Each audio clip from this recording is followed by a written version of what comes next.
HR isn't your friend. And that's not actually a bad thing. Let's talk about one of the biggest workplace myths on the internet. HR isn't your friend. And honestly, that part's kind of true, but the way people explain it is usually wrong. HR's job isn't to be your friend. HR are advisors to the business. They manage risk and policies, and they help managers make the right or wrong decision. But they're business decisions, they're not HR decisions. HR can advise the manager on the right thing to do, but it's usually the manager's decision to make the call.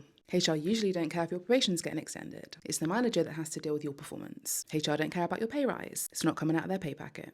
The internet loves to say things like, never trust HR. And that's usually because they're trying to sell you something.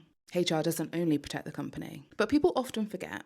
Following employment law and fair processes often protects you as an employee. So when your manager comes to HR and says that they want to fire you on the spot, HR is usually the person saying, well, you shouldn't do that.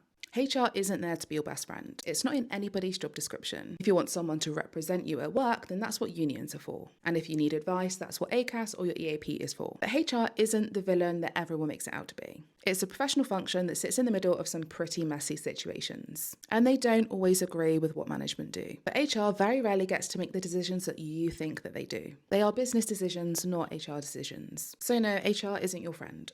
But if HR are doing their job properly, they're usually the reason things don't get a lot worse.